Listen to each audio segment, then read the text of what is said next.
Oh, Jameson, we need you.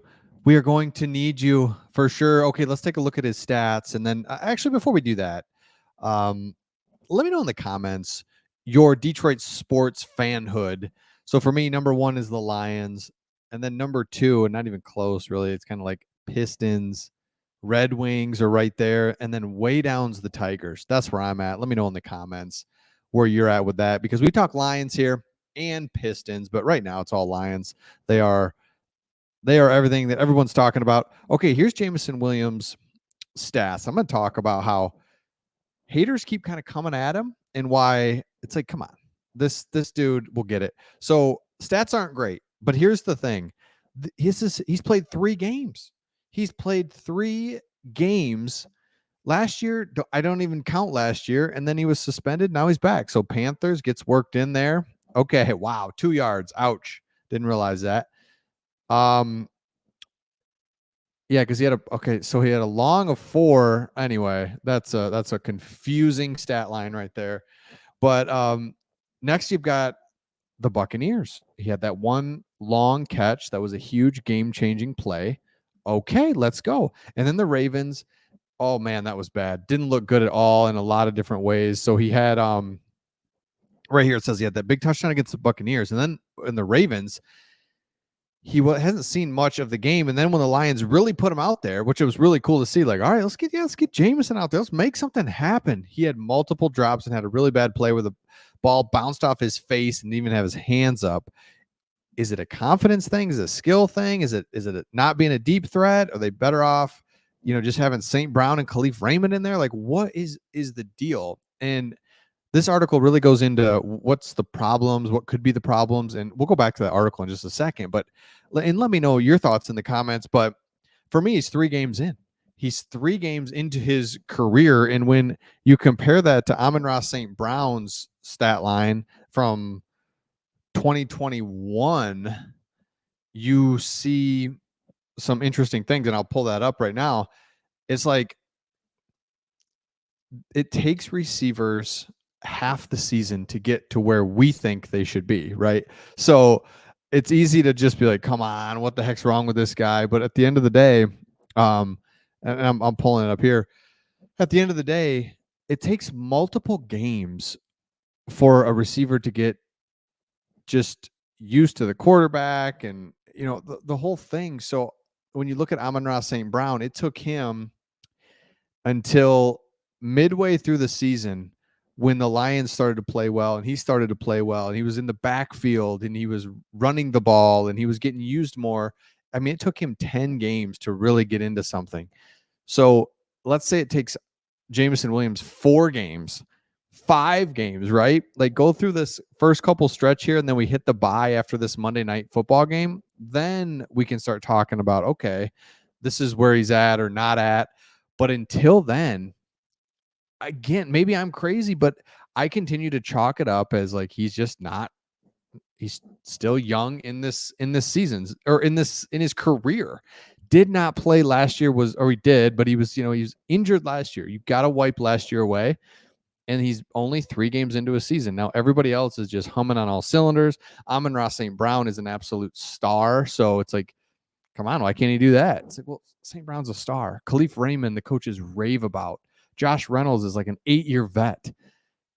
Jameson is a rookie that's trying to figure out the NFL. In college, he ran away from everyone, and it was just like, this is great. He's at Alabama. They got all the time in the world. The quarterback's just back there, just heaving it deep. That's just not going to be the case right out of the gates here. He's got to learn the route tree. Let's just like all the little things, and then those bigger plays will come. He's not Tyreek Hill yet, right? So it's like, come on. So here it is. Like I said, I'm not in the bust territory, but I need to see something positive. I need to see this kid go out there and play a complete game with multiple catches and a lot of snaps. That's it right there. That's what we need to see in these next couple of games. I need to see him on the field quite a bit. That A, shows the coaches trust him, and then B, catch a little in route or a little slant. I mean, it doesn't have to be a deep ball. I'd just like to see him get more involved, have 3 catches for 40 yards or 4 catches for 35 yards and a touchdown. Just a little something, because when we looked at his stats, I mean, yeah, he has not done anything. He's got 4 catches this season in 3 games. Let's have 4 catches in a game. That's all we're looking for. Until then, Jameson Williams is going to have to be fueled by the haters, because everybody's like, dude, what is up with this guy? Shouldn't he be doing more by now? I defend him, and I don't think he should be. I think we do need to see something in the next couple of games before and then after the bye, and then we're going to need him in the stretch run at the end of the season. So hopefully he can continue to just get better.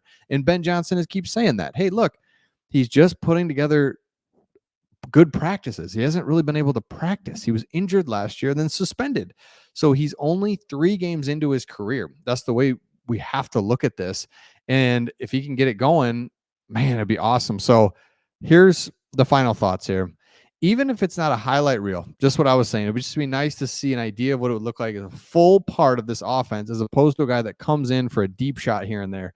Agree. And that's a lot of pressure. All right, Jameson, run deep, see if we can get it to you. And don't drop it if we do. And it's like, well, okay, all right. I'd like to just kind of get in the flow of the offense. There's still 10 games left, which is remarkable. Let's see where things go. Completely agree. I think he's fine. We're 3 games into the season. Haters are going to be like, he's a bust. Should be doing better. We drafted this guy what seemed like years ago. It's like, we drafted him last year. He didn't play last year, and he's 3 games into his career.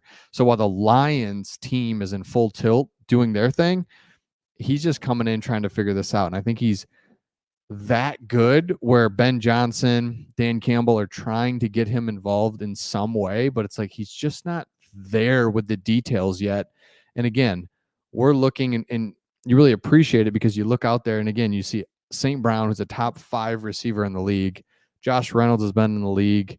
You see even Marvin Jones has just fallen off. Like he's too old, and he's already fallen off. Khalif Raymond is solid as can be. Coaches rave about him. So it's not easy, and you can't just jump in there just because you're fast. There's a lot of nuance to the game that he's still working on, and I think he'll get there. Because Amon-Ra St. Brown, it wouldn't pull up. It was just unbelievable. Amon-Ra, let's take a look at it. Game stats here. So if you look in 2020, let's go 2021, right? And see what his catches were per game. And okay, here we go. This didn't pull up 2021 like I wanted. 2023 though, I mean, look at this. 6 catches, 9, 5, 12, 13. So it shows me, this is another topic, but when it's just all the chips are on the table and Goff's like, I need to get rid of this ball and I don't want to get sacked. Look at the amount of targets he gets. He's like, I'm going to St. Brown. And that's another problem. That's not a problem. It's just the reality is Goff's like, I'm going to St. Brown because A, he's open. And even if he's not, I'm going to him. Sorry, Jameson. So that's like, come on. Like, what are you going to do? All right, 2021. Let's just see if I'm right or wrong. I could be wrong. Okay. 2 catches, 3 catches, 1 catch in his first 3 games. And there we go. 2, 3, and 1. Jameson is at he was at 4. So he's got six career catches after 3 games. Jameson has 4. And then he starts taking off a little bit. 6 catches, 7, 5, 3, 4, 4, 4. And then here it was right here. This Minnesota game is when he really took off. So it took him 1, 2, 3, 4, 5, 6, 7, 8, 9, 10 games. Took him 10 games to get going, and then he explodes. We win that game there. But you can see around game 4 and on, though, he was catching 4, 5, 6 balls. That's what we need to see from Jameson. Hopefully he can do that. Jeez, this is interesting. Amon-Ra, what an animal. But look at his targets. Goff's just like, all right, look at the difference, though, in his targets. He just trusted him. It's going to him, and you win, loss, win, win. So let me know your thoughts in the comments on this. Jameson's going to be just fine. We'll see all of you on the next one.